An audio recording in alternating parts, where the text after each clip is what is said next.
Welcome back, Phasmophobia fam. I hope you're having a spectacular day. In today's video, I'm going to break down all the difficulties for you and tell you all the differences and what it means and all that kind of stuff.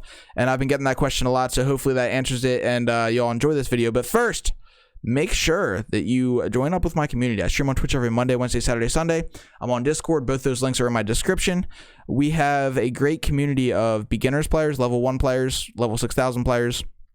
It's a great place to learn the game or just to make Phasmophobia friends. So we hope to see you there soon.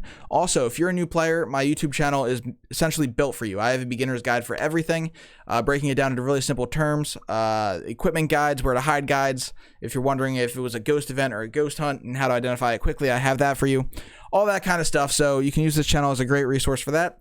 I hope that that helps you. Or if you're just here for entertainment, hello. Welcome to the fam. And yeah, we hope to see you soon. Now here's the video.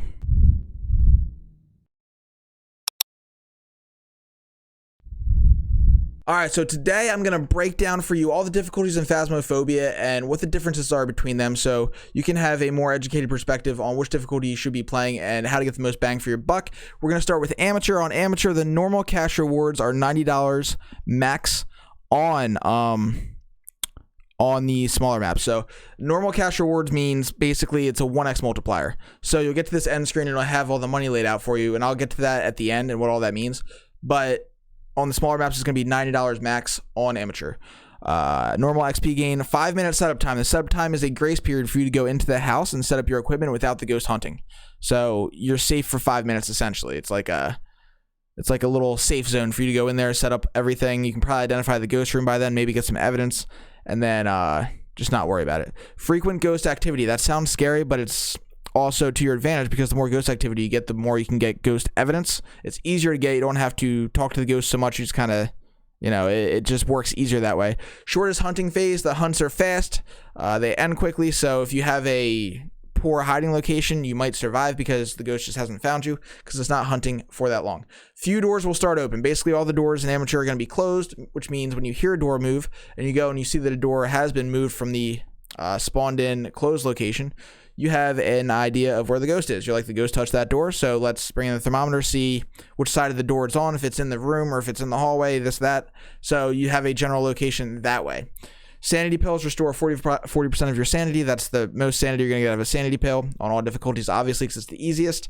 And that's important because once you start getting chain hunted, if you can replenish your sanity, then you can be safe for a little while again.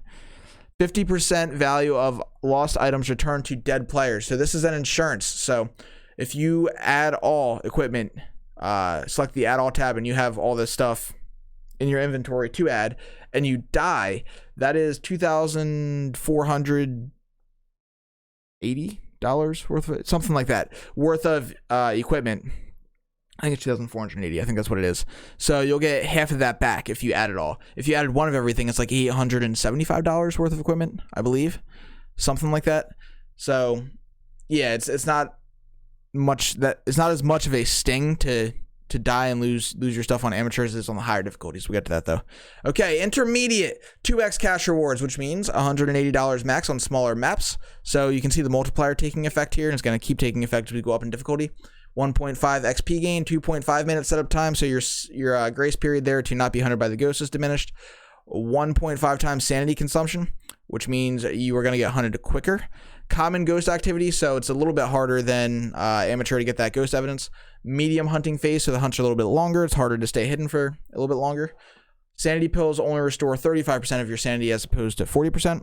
Some doors will start open, so here's where the game starts to mess with you a little bit. Some doors will be closed at spawn. Some doors will be half open, partially open, cracked. So it does make identifying what door was touched a little bit more difficult, especially on the bigger maps. If you haven't heard the door touched and you stumble upon a door that looks like it could have been touched, that makes that more difficult. Okay, 25% value of the lost items returned to dead players, so you get less of your money back when you die. The fuse box will be off at the start of the game. So this is significant because this is the first change for temperature for you. So if you go from Amateur to Intermediate, you're wondering why the whole house is cold with a thermometer, and you're also wondering why you can't turn the light switch on. You have to find the breaker, which will be on the map at this point. You can check the map in the van. It'll show the little green box. That's the breaker. You got to go flick it on, wait a couple minutes, and the whole house will warm up. And then you'll have better context as to what is cold and what is warm with the thermometer, helping you find the ghost room that way. Also, some hiding locations will be blocked, which means at this point, you should already be studying the hiding locations or searching for the hiding locations, doing some recon while you look for the bone, look for the ghost, look for the cursed object in the beginning. And this is why, because some of them are going to be blocked off. Okay, now let's go to professional. It's unlocked at level 15. 3 times cash rewards. That's a $270 max on the smaller maps. 2x XP gain. No setup time, no grace period. You go in there and you can get hunted right away by a demon. It's possible. It's happened to me and it's awful. 2 times sanity consumption, so the hunts are going to happen much sooner. Uncommon ghost activity. It's harder to get that ghost to throw something, to move something, for you to get that audio cue to know exactly where it is and to get the ghost evidence. Long hunting phase. The hunts are much longer than an amateur. Definitely longer than an intermediate, so you got to make sure that your hiding spots are sound and that you've mastered the art of knowing what equipment you can have in your hand and can't have in your hand while you're going to your hiding spot, and just mastering the habit of not talking to your teammates or screaming in fear as the ghost is chasing you. And I have guides on all this on my channel here, so if you're wondering how to hide or how to evade hunts, or if it's a hunt or event and how to tell, I have guide videos made for you for all of those things, so check those out. So sanity pills only restore 30% of your sanity, so you get less to that boost once you start getting chain hunted. 0% value of lost items returned to dead players, so if you lose it, it's gone. So this is where it starts to get really costly to die, like really costly. So at this point, you want to make sure that you've become pretty competent at not dying by just learning how to hide and how to get there and how to evade, use smudges, stuff like that. Because, you know, you can lose your money unless you're rolling with a high roller that just adds all every time because they're really good at the game. At that point, it doesn't matter, because if you haven't put it into the game, you're not going to lose it. So the fuse box will be off, of course. Objective board will not specify if the ghost responds to everyone or people who are alone. This is interesting because it does affect some evidences like the spirit box. If you have a ghost that likes you alone and you're in the ghost room with the spirit box and there's other people in there with you, you won't get a spirit box response. But if you have them leave and it is a spirit box ghost and it likes you alone, then you will get that response. And on intermediate and amateur, it specifies what kind of ghost it is on the beginner's board before you go in. Now, at this point on professional, you have to find out yourself. So that's that. Now the ghost will change. The ghost room will change rarely. This is interesting because you want to have a thermometer in there with you because the ghost room's obviously going to be cool, but there's a chance the ghost can switch rooms. And the room should theoretically be close to the original ghost room or the previous ghost room that it was in. So if you're not getting a lot of ghost activity or you feel like the ghost has really gone quiet in the room that you've set up all your equipment in, take the thermometer and make sure the room is still cool. If it's not, check the surrounding rooms, and whatever room is cool, that's where you have to then take all your equipment and set it up there and try and get the remaining evidence. Woo! I talk fast. Okay. Many doors will start open, adding to that confusion. So at this point, it's really, you can't rely on doors at all and their status as open or closed to see if, you know, maybe something had touched it, because it's really getting random at this point. And most hiding locations will be blocked. They've blocked even more hiding spots. So once again, you have to master the, like I was saying, the habit of searching for hiding spots and then understanding how to get to them safely and stay in them safely. All right, now nightmare mode. This is the hardest one, the one everyone fears. It's unlocked at level 20. You get 4 times cash rewards. That's $360 max on the smaller maps, 2.5 XP gain. No setup time, obviously. 2x sanity consumption, uncommon ghost activity, so it's harder to identify the ghost via audio cues and whatnot, and it's harder to get ghost evidence.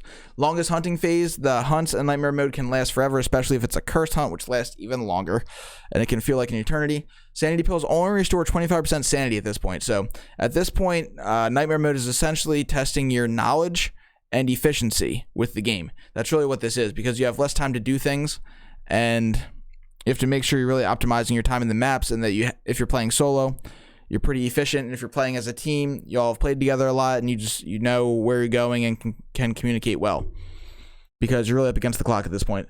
So you get nothing if you die. Obviously, the fuse box will be off. Obviously, all these things are pretty much, a lot of these things are echoed from professional, but So here's where it starts to get really different.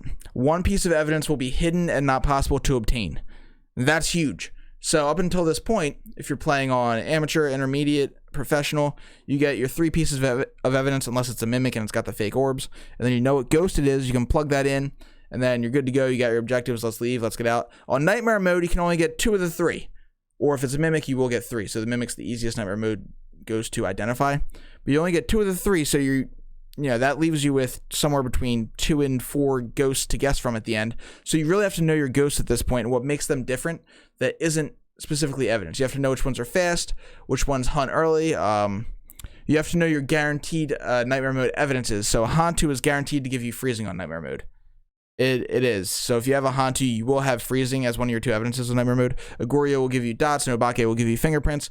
It's important to know these things at this point to really guess correctly. But if you don't have this knowledge, you can still play nightmare mode, and you can go in and get a bunch of good pictures, get your bone photo, get your cursed object photo, get a bunch of interactions or maybe fingerprints or something, and get out quick, and you can make a killing off it with a little speed run, even if you don't guess the ghost correctly. I have a video on how to do this where I show you in depth. And so nightmare mode is good for that, even if you don't have all the knowledge. Now, the sanity monitor and the sanity monitor and the site activity monitor will be damaged and display random values. So now we don't even know our sanity on nightmare mode. So before you could be like, okay, the sanity's getting low, it's getting around 50%. We're gonna start getting hunted by most ghosts now. And but on nightmare mode, you have no idea. So you really have to have a knowledge of things like misting ghost events. If the ghost hisses in your ear, that means you've lost 10% sanity. You have to keep in mind things like this will accumulate to you getting hunted faster, and you have to keep those in the back of your head on nightmare mode because you have no visible chart to show you what your sanity percentage is. So keep that in mind. Okay, most doors will start open. Once again, randomized doors basically. Almost all hiding locations will be blocked. Yes, so on a small map like Tanglewood, you'll have 1 hiding spot, maybe 2 if you're really lucky. You'll have 3, but I doubt it. And those 1 or 2 hiding spots might be really near the ghost. You might have only 1 hiding spot available, and it might only be in the ghost room, which means you're gonna have to get creative with a smudge to lure the ghost out. Smudge it, go hide in the hiding spot. So this is how it gets a lot more challenging. The fuse box is not shown on the truck map, so at this point you know where the fuse boxes are on the maps, or at least you should, unless you plan on just not turning it on, which reduces your sanity even faster. A successful kill will extend the hunting phase. So this is one of the funnest and most terrifying parts of nightmare mode. So up until now, if you're with a squad and someone dies during a hunt, the hunt is over. And then you just hear your friend choking to death and watch their body fall and laugh at them. But on nightmare mode, if one of your friends gets killed, the hunt is extended and the ghost keeps hunting. So this leads to hilarious moments like everyone hiding in a closet and someone forgetting to turn their flashlight off, and the ghost is attracted to the closet, opens it, and just wipes everybody in like a second. And all their bodies fall at the same time and get mangled into a human pile of death, despair, and lost equipment and Phasmophobia. It's insane. So keep that in mind. Keep that in mind. So if you hear your teammate die on nightmare mode, don't do the instinctive thing you've built up to this point and just, walk out because the hunt's over, because it's not, because you're next. So yeah, keep that in mind. So that's all the 4 difficulties there. Now I want to go over the monetization system. So small maps, the max you're going to make on amateur is 90. Medium maps, it's 110, and asylum is 130. And what separates these is going to be objective 1, identifying the ghost. So when you guess the ghost correctly on amateur, that's a $10. That's a $10 bonus there. On the bigger maps, they up that to 30. And on the biggest map, there's only 1 large map. That's Asylum. They up it to 50. And then all this gets put into a multiplier. So this is the amateur money. So intermediate, you would multiply this by 2, professional by 3, and nightmare mode by 4. So that's how that money system works. You have I'm doing this off the top of my head right now. This is insane. So you have the identify the ghost objective, then you have your 3 objectives in the truck. So you got to do that, and then you have your photos, which have a maximum value. We'll get into photos in a second. Maximum value of $40, and then you have bone evidence, and I think that's it. I think that those are the things that it's based off of. And then, assuming you get max for everything, which as long as you accomplish it, you're going to get max for it, except for the photos. That's the one variable that is really difficult with getting a perfect game that you have to pay attention to and kind of know what you have in your photo book. So how that works is essentially there's a scoring system for the photos. You need 500 points to get the maximum of $40 worth of photos to get max money on any difficulty. Now, the photos themselves have point values. So a 3-star ghost photo is going to be worth 100 points. A 3-star bone photo is going to be worth 70. 3-star cursed possession will be worth 60. 3-star fingerprints will be worth 50. Interaction 40. Footprints 40. Dirty water 35. And dead body 30. So knowing this, you could actually get max photo money without a picture of the ghost, without a picture of the bone, or without a picture of the cursed possession. If you got 10 3-star fingerprint photos, that's 50 times 10. That is going to be your 500 points. You're going to get the $40 for the photos at the end screen there. What was I going to say? Oh yeah, I actually did a fingerprint challenge. That's a match on my YouTube available for you to watch, where we did stubbornly wait until we get 10 3-star fingerprint photos just to get a perfect game that way. But you can only get a perfect game that way with the fingerprints if you don't have capture a photo of the ghost as an objective. I mean, you can still do it that way. You just have to get that objective after you have your book filled out with fingerprint photos. But keep that in mind. If one of the objectives is get a photo of the ghost, you still have to get the photo of the ghost to get the perfect game. All right, cool. So there's a breakdown of all the difficulties in Phasmophobia and how they differ and what they mean.